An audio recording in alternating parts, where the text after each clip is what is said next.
Hello friends, welcome to our classes make by Upendra Pandey. गैस में जैसा कि आप लोग को इंडस्ट्रियल इंजीनियरिंग मैकेनिकल 6 सेमेस्टर के सिलेबस के बारे में बात करने वाला हूं। ठीक, तो यहाँ पे आप लोग को फर्स्ट चैप्टर और सेकंड चैप्टर थर्ड चैप्टर्स का पूरा सिलेबस पूरा हो गया है। ठीक, नेक्स्ट चैप्टर आता है फोर्थ वाला चैप्टर। तो चैप्टर्स का नाम है गति विश्लेषण, मोशन एनालिसिस। ठीक, तो वहाँ पे नेक्स्ट टॉपिक में नेक्स्ट लेक्चर्स में आप लोग को चैप्टर थर्ड वाले के बारे में बात करी किए थे। आज फोर्थ वाला चैप्टर्स के बारे में बात करने वाले हैं। तो यहाँ पे आप लोग को देखने को मिलेगा कि गति विश्लेषण का इंट्रोडक्शन, मितव्ययिता का सिद्धांत जो प्रथम सिद्धांत है, और द्वितीय और तृतीय मितव्ययिता गति मितव्ययिता के सिद्धांत पर 3 प्रतिपादित किए थे। ठीक, तो वहाँ पे आप लोग को इसका यूज़ क्या होता है, आप लोग को सारी चीज़ स्टेप बाय स्टेप देखने को मिलेगा। ठीक, तो यहाँ पे जैसे कि आप लोग को देख पा रहे हैं, फर्स्ट वाला यानी फोर्थ वाला चैप्टर क्या है, गति विश्लेषण। तो अब हम किसी भी उत्पादन, कोई भी प्रोडक्ट को उत्पादन कर रहे हैं तो ठीक, तो उसमें जो सारी प्रक्रियाएं, एक प्रकार से मशीनों की, यंत्रों तथा श्रमिकों की के बारे में जो गति होती है, ठीक, उनके सही रूप से हम क्या करते हैं, उसको अध्ययन करते हैं। ठीक, उनके जो विभिन्न प्रकार की गति होती है उनको कम करते हैं। ठीक, उन्हीं के अकॉर्डिंग हम गति विश्लेषण का चैप्टर्स के बारे में इंट्रोडक्शन के अंतर्गत आ जाता है। ठीक, तो यहाँ पे जैसा कि आप लोग को डिफिनीशन के माध्यम से देखेंगे कि उत्पादन हेतु प्रयोग की जा रही मशीनों, यंत्रों तथा श्रमिकों की गतिविधियों को अध्ययन करने में अनावश्यक गति को दूर करना।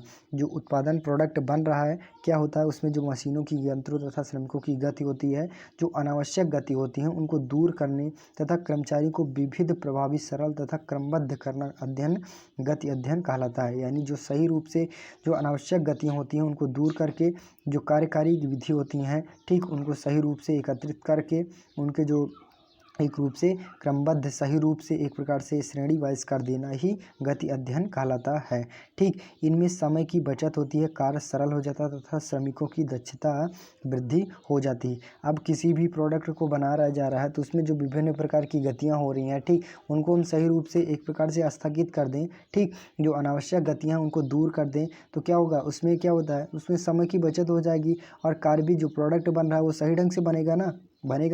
तो यहाँ पे जैसा कि आप लोग को उसी के बारे में आप लोग को इंट्रोडक्शन हो गया। ठीक, तो आई होप आप लोग को गति विश्लेषण के इंट्रोडक्शन एकदम इजी ढंग से समझ में आया होगा।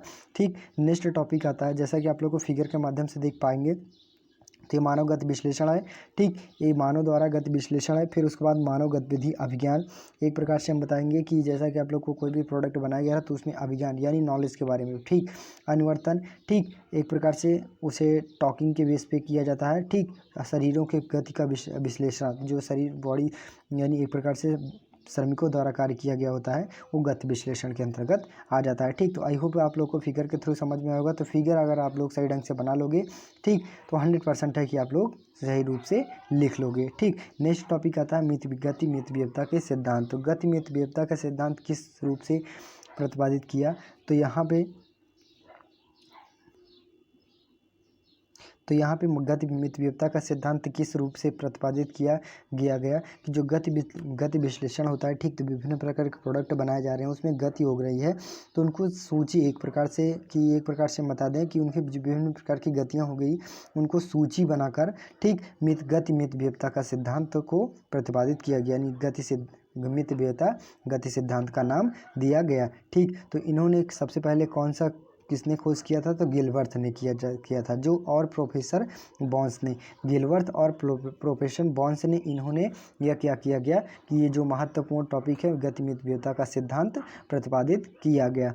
ठीक, तो यहाँ पे डिफिनीशन के माध्यम से सुगम अंग संचालन तथा गति की खोज में, जो सुगम अंग संचालन होता है कि किसी प्रोडक्ट को बनाया गया जो अंग संचालन यानी गति करता है, गति की खोज गिलवर्थ तथा प्रोफेसर बॉन्स ने काफ़ी महत्वपूर्ण योगदान दिया गया। उन्होंने विभिन्न प्रकार की गतियों की सूची बनाकर उसमें मानव गति मितव्ययिता का सिद्धांत का नाम दिया गया। ठीक, तो जो विभिन्न प्रकार की गतियाँ होती थी उनको सूची बनाकर मानव गति की मितव्ययिता गति का सिद्धांत प्रतिपादित किया गया। जहाँ गिलवर्थ ने कितने सिद्धांत प्रतिपादित किए, 20 सिद्धांत, और मेनार्ड ने 5 5 सूत्रों का लिपिबद्ध किया है। तो 5 सूत्र लिपिबद्ध कौन कौन से होते हैं? तो गतियों का समाकालिक होना, ठीक, एक प्रकार से कवर करना, गतियों की सम्मित होना, एक प्रकार से सही रूप से होना, ठीक, गतियों के प्राकृतिक होना, जो प्राकृतिक गतियाँ होती हैं उनके बेस पे होना चाहिए। नेक्स्ट आता है गतियों के पथ तालबंद होनी चाहिए, कि अगर विभिन्न प्रकार की गतियाँ हो रही हैं तो उसमें सही रूप से एक प्रकार से ढका होना चाहिए, ठीक, ये अस्थायी होना चाहिए। नेक्स्ट आता है गतियों के पथ तथा स्वाभाविक होना, जो गतियाँ हो रही हैं वो सही रूप से हो, ठीक, ना कि किसी भी पार्ट को या फिर प्रोडक्ट बन रहा है तो उसमें विभिन्न प्रकार की गतियाँ हो या फिर उसमें टूट फूट ज़्यादा हो, ठीक, तो वो सारी प्रक्रियाएं नहीं होनी चाहिए, ठीक। तो आई होप कि आप लोग को गति मितव्ययिता का सिद्धांत एकदम इजी ढंग से समझ में आएगा होगा, ठीक। तो यहाँ पे आप लोग को कौन कौन से नियम प्रतिपादित किए, यानी 3 नियम प्रतिपादित किए थे, ठीक, तो उनके बारे में हम 2 लोग देखेंगे। तो मानव शरीर के उपयोग में संबंधित गति मितव्ययिता का सिद्धांत, कार्यस्थल के व्यवस्था में संबंधित मितव्ययिता का सिद्धांत, औजार एवं उपकरणों के परिकल्पना में संबंधित मितव्ययिता का सिद्धांत। तो यहाँ पे आप लोग को मानव शरीर के उपयोग में, जैसा कि आप लोग को कोई भी प्रोडक्ट बन रहा है या फैक्ट्री बन रही है, ठीक, तो वहाँ पे क्या करता है, जो मानव द्वारा उपयोग में ली गई प्रोडक्ट को, ठीक, उसमें जो संबंधित गति होती है, ठीक, तो उन्होंने किसके अंतर्गत आती है, मानव शरीर गति मितव्ययिता का सिद्धांत प्रतिपादित कहा गया, ठीक। अब किसी प्रोडक्ट बन रहा है या फिर फैक्ट्री को लग रही है तो जो कार्यस्थलों में विभिन्न प्रकार की गति होती है, ठीक, उन्हें कार्यस्थल गति मितव्ययिता का सिद्धांत प्रतिपादित किया गया। अब औजार उपकरणों में, अब कोई भी प्रोडक्ट बन रहा है, ठीक, तो उसमें जो विभिन्न प्रकार के मशीनें होती हैं, ठीक, उनमें अगर कोई भी त्रुटि हो जाती है तो उसमें किसके अंतर्गत आती है, औजार उपकरण गति मितव्ययिता का सिद्धांत पर प्रतिपादित किया गया, ठीक, उसके अंतर्गत आता है, ठीक। तो यहाँ पे आप लोग को एक एक करके हम देखेंगे मानव शरीर के उपयोग में संबंधित गति मितव्ययिता का सिद्धांत, ठीक। तो यहाँ पे डिफिनीशन के माध्यम से देखेंगे, लगातार कार्य करने की थकान पैदा होती है और काम की क्षमता को कमी थकान का मुख्य लक्षण है। अब कोई भी मशीन में कार्य कर रहा है कर्मचारी, ठीक, तो वहाँ पे लगातार अगर काम किया जाएगा तो उसमें थकान स्वाभाविक रूप से होगी, ठीक।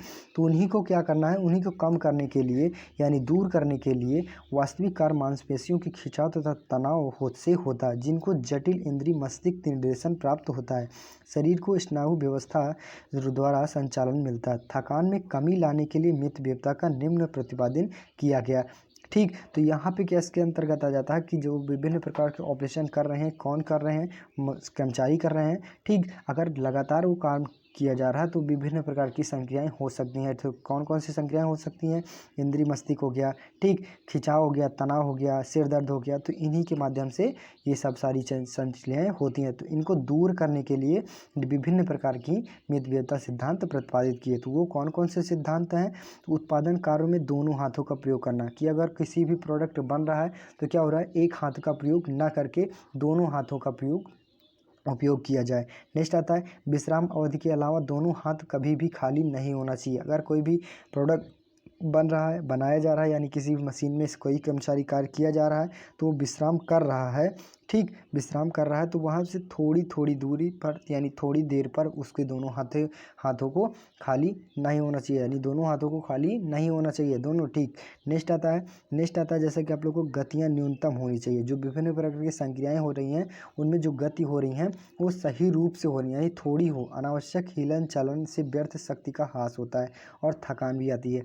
अब कोई भी प्रोडक्ट बन रहा है, कोई भी फैक्ट्री में काम हो रहा है या फिर किसी मशीन के माध्यम से बन रही है, उसमें जो गतियाँ हैं बहुत ज़्यादा हैं, ठीक, हिलन चलन हो रही है, यानी प्रोडक्ट इधर उधर हो रहे हैं, तो उसमें थकान भी होती है कर्मचारी को। नेक्स्ट आता है काम करने का ढंग तथा मुद्रा स्वाभाविक होना चाहिए। अगर कोई भी प्रोडक्ट बन रहा है तो उसमें सही रूप से, ठीक, और सही प्रकार से काम किया जा रहा है, ठीक, यानी सही रूप से सही संक्रियाएं होनी चाहिए। अब नहीं तो पता लगे कि अगर आपको प्रोडक्ट कुछ दूसरा बना रहे हैं, ठीक, और काम दूसरा कर रहे हैं, तो उसमें क्या हो जाएगा, वो सही ढंग से नहीं होगा और कर्मचारी भी थकान में आ जाएगा, ठीक। नेक्स्ट आता है कार्यभार शरीर के सभी अवयवों पर बांटना चाहिए, कि अगर किसी भी प्रोडक्ट को बनाया जा रहा है किसी मशीन के माध्यम से, ठीक, तो क्या होता है कि सारी पार्टों को, सभी भारों को, सभी पार्टों, जैसा कि आप लोग एक मशीन में 5 पार्ट हैं, ठीक, अब पांचों पार्ट में एक समान रूप से 5 kilo 5 kilo 5 kilo 5 kilo 5 kilo, ना कि यहीं पे 10 किलो वजन लाद दिया जाए, बाकी ये 5 का ढाई कर दिया जाए, तो ऐसा नहीं होना चाहिए।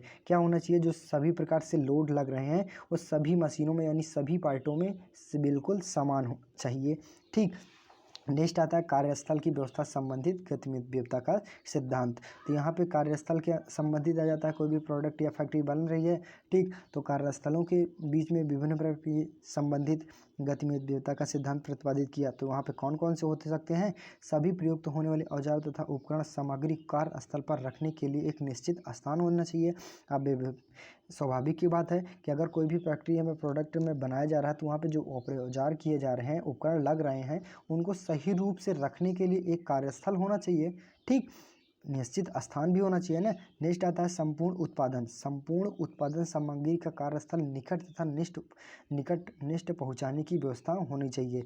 अब कोई भी प्रोडक्ट बन रहा है, ठीक, कोई भी फैक्ट्री में, तो जो कार्यस्थल होगा यानी सामग्री कार्यस्थल होगा वो बहुत नज़दीक होना चाहिए, ठीक, ना कि अगर आप लोग को यहाँ पे फैक्ट्री है, ठीक, और आप लोग का गोदाम यानी भंडारण कहाँ पे है, 10-15 किलोमीटर यहाँ पे है, ठीक, तो ऐसा नहीं होना चाहिए, उसके निकट ही होना चाहिए, यानी फैक्ट्री के निकट ही होना चाहिए कि जो प्रकार के सामग्री लग रहे हैं उन्हें आसानी से हम ले आ जा सकें, ठीक। नेक्स्ट आता है श्रमिकों को बैठने हेतु उपयोगी में लाई जा रही कुर्सी तथा डिजाइन आरामदायक सुविधाजनक होनी चाहिए।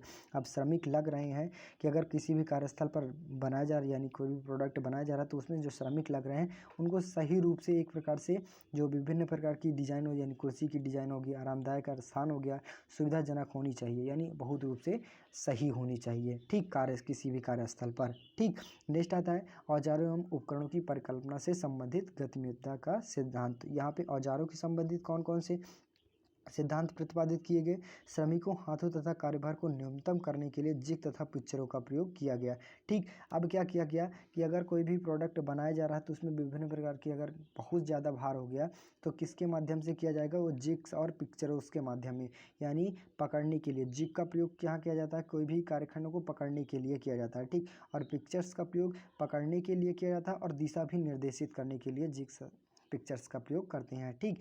तो वहीं आप लोग को किसी भी कार्यखंड को न्यूनतम भार सहने के लिए यानी कम करने के लिए हम जिग्स तथा पिक्चर का उपयोग किया जाना चाहिए, ठीक। नेक्स्ट आता है रोक अवरोध तथा घुलनशील, नुकीली और तेज गति वाले भागों को ठाक कर देना चाहिए।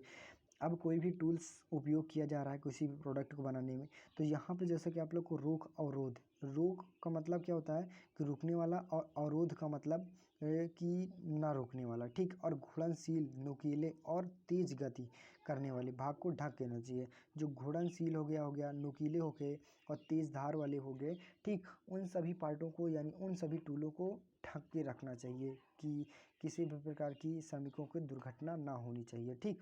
तो ऐसी चीज़ें इन्हीं प्रकार से सिद्धांत प्रतिपादित किए गए, ठीक। तो आई होप आप लोग को गाइस कि यहाँ पे गतिमितव्यता के सिद्धांत, औजार, कार्यस्थल और मानव, ठीक, एकदम इजी ढंग से समझ में आएगा। आई होप कि अगर आप लोग को एग्जाम में आ जाता है तो एकदम इजी ढंग से आप लोग सही ढंग से लिख सकोगे, ठीक।